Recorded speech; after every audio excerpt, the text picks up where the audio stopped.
Hey guys, alexsmolik here. As you can see, it is the festive season, the holiday season, and 2017 is coming to an end. Therefore, I thought it was a good timing to do two things. First of all, release this video as a gift to you, to thank everyone who supported me over the years and the ones who joined me recently as well.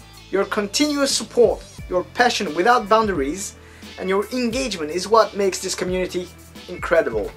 And for this I am eternally grateful. Second of all, this video is a great way to reminisce about my best car moments of 2017. A lot of things happened this year, a lot of great things. It's hard to remember and keep track of it all, but some experiences you remember for life.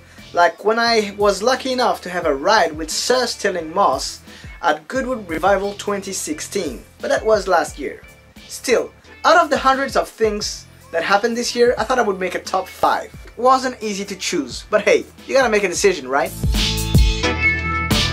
Let's start with what I believe to be the most obvious one. I drove a Formula 1 car. Back in June I was invited by AGS Formula 1, an old French Formula 1 team that used to race back in the 80s, early 90s, that has made the transition to now offering driving courses.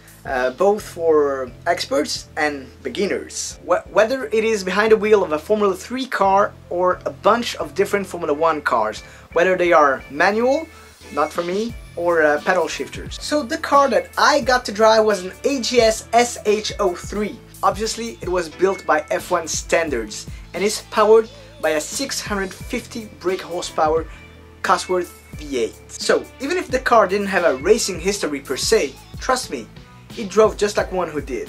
Needless to say, I was a bit anxious, a bit worried. I didn't know exactly what to expect. I mean, I am not a pilot and I definitely had much less experience than some of the other guys that were there that day. After all, it was my first time driving on the track. And it was a Formula 1 car. No pressure, right?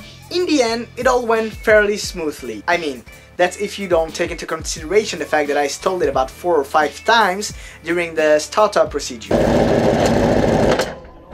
Which is frankly quite hard.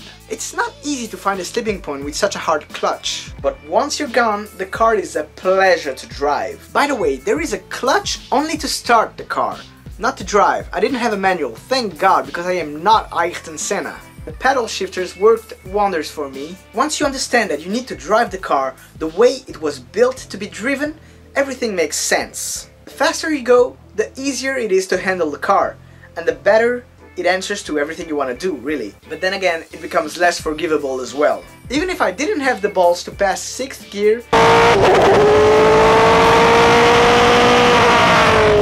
it was without a doubt one of the best experiences of my life. You're in an open-seater, proper race car, V8 screaming in your ears, the sensation of speed and feeling the G's.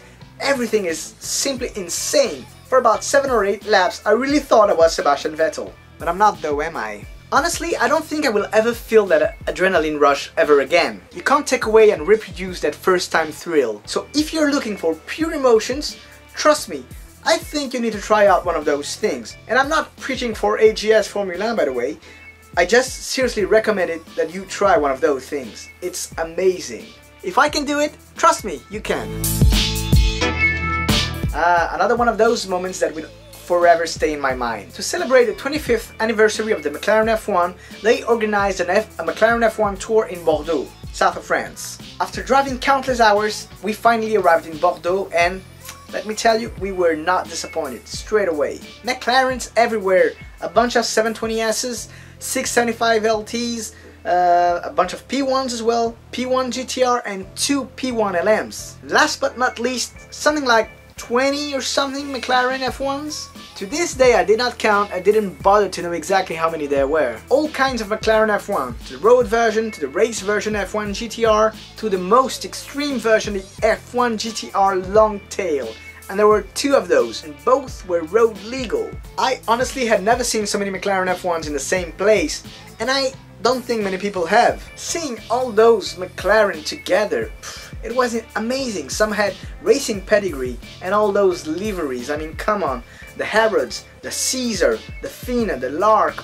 It was amazing. Many of those cars I had never seen with my own eyes before. You know, it's like you move on in life seeing those cars in the magazines and on the internet, and when it actually happens, when they are right there in front of you, when you actually see them, your mind kind of freezes. You don't know how to process the whole thing, as if those cars weren't meant to be a part of your reality. Yet, here they are. So you don't know how to react, how to process this information. All those priceless cars driving around our beautiful French country roads, it was a sight to behold, really. A privilege and an honor to witness this.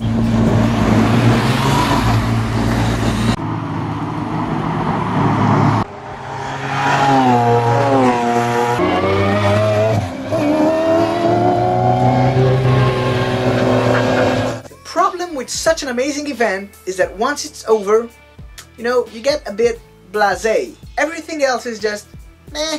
Yeah, I've just seen about 20 McLaren F1, so what? So I really believe this takes the cake and deserves its spot as #2 moment of 2017.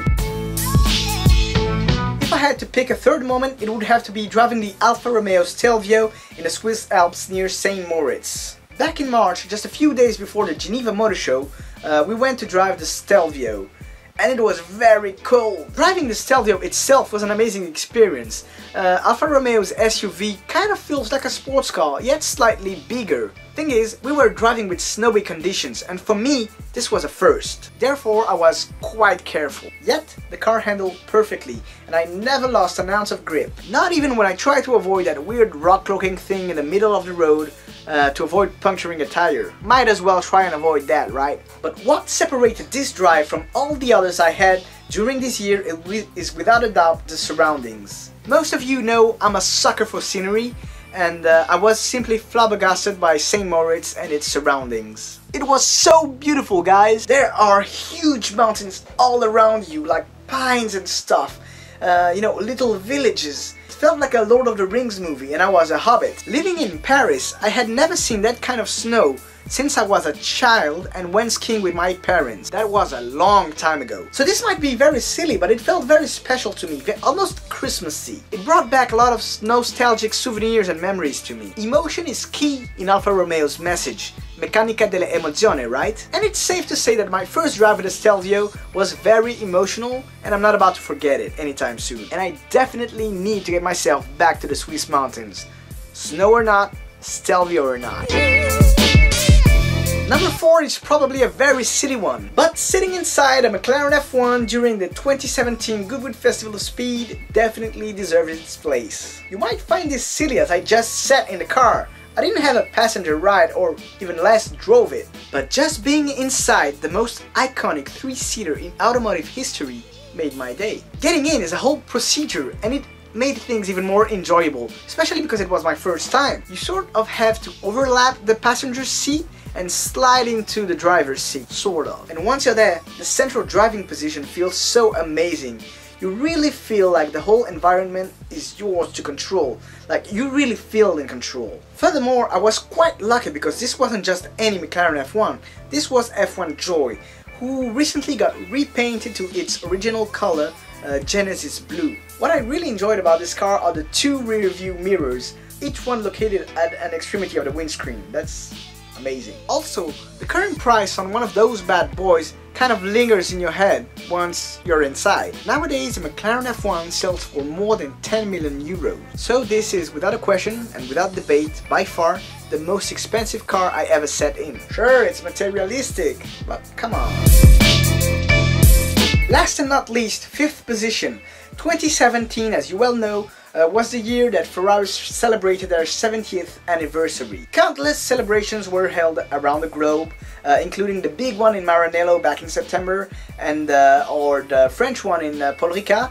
Alexsmolik went to both. But if I had to pick one, it would be the Ferrari celebrations at the 2017 Goodwood Festival of Speed. Goodwood is arguably one of the best events in the world. Everything they do is always top-notch. So it's no surprise to me or to you that the Ferrari celebrations were simply out of this world. I really enjoyed seeing the first Ferrari ever built, the 125S, driving side by side with the LaFerrari Aperta, a model that was specifically built to celebrate the 70th anniversary. Fairly emotional as I'm a Ferrari guy deep down, but not as emotional as seeing all those classic Ferraris. And I believe that this is, to me, what made all the difference. Most of the iconic cars were there. The 250 GTO, 250 LM, 250 Testarossa, 330 P4. They were all there. Obviously there were modern Ferrari as well, and though I did feel like it lacked 288, F40, F50 and Enzo, but then again, I'm being difficult, am I? What about racing cars? From the old Formula 1s of the 60s, 70s to more modern ones, 90s, 2000s, 488 Challenge and a bunch of track cars from Maranello as well, FXX, 599XX, FXXK. They were all there, including my little favorite, the Ferrari 333 SP from 1995. Anyways, it was a blast, pure quality, no doubt. Alright guys, video is over. What did you think of my top 5? What other experiences would you have added that I might have forgotten? Don't forget to subscribe to my YouTube channel so you don't miss a thing. And follow me on Facebook, where I post regularly a bunch of exclusive and wonderful content, both video and photo. Alright, that's it for me. I'm out of here guys. See ya.